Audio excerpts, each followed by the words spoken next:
তার ছেলে মেয়ে স্কুলে যায়, তার মানে সরকারি গাড়ি বহুবার ব্যবহার হয়, ঠিক তেমনি করে দূর থাকায় ওই বিদেশি ভ্রমণকারীর আত্মীয় স্বজনদেরকে তাদের পরিকল্পিত ভাবে লবি করে দেন।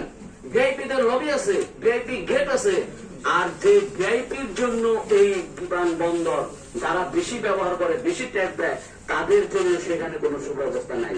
এই জন্য বললাম, প্রবাসীরা পদে পদে তাদের কষ্টের শেষ নাই, যাওয়া থেকে শুরু করে আসা পর্যন্ত। এখানে আলোচনার বিশেষ সুযোগ নাই, কথা শেষ করব, কিন্তু একটা অনুরোধ করব, আপনারা আজকে এখানে আপনাদের ধন্যবাদ, এই ক্ষুদ্র পরিসরে করছেন। আগামীতে জাতীয় নির্বাচন 2026 সালের ফেব্রুয়ারি 12 তারিখে জাতীয় নির্বাচন হওয়ার কথা। আমি একজন রাজনৈতিক কর্মী, আপনাদের এই দাবিগুলি রাজনৈতিক দলের কাছে পৌঁছান। তারা এই রাজনীতি করে, প্রবাসীদের এবার ভোটের ব্যবস্থা আছে, প্রবাসীরা ভোট দিতে পারবে, তারা বাংলাদেশের রাজনৈতিক দলগুলিকে ভোট দিবে।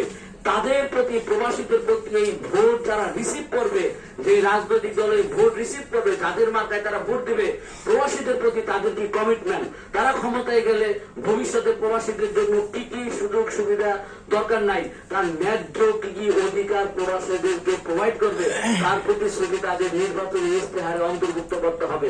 আপনারা সেরকম একটা দাবি এখন সুযোগ রাজনৈতিক দলগুলি, জনগণ 5 বছরে একদিনের রাজা হয়, ওই একদিনের জন্য যদিও শেখ হাসিনার সরকার 16 বছর ভোটের ব্যবস্থা তুলে দিয়েছিল, একদিনের রাজাও দেশের মানুষকে হতে দেয়নি।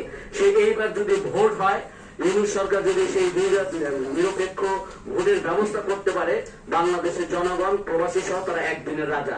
এই একদিনের রাজার কাছে যেহেতু ভোটারদের কাছে যেহেতু রাজনৈতিক দলগুলি যাবে, তাদের কাছ থেকে প্রতিশ্রুতি আদায় করে নিতে হবে, ভবিষ্যতে প্রবাসীদের কি কল্যাণ তারা করবে সেই, এবং ভবিষ্যতে এই ধরনের আয়োজন প্রেস ক্লাবের সামনে কিংবা বড় হলে সে আয়োজন আপনারা করবেন।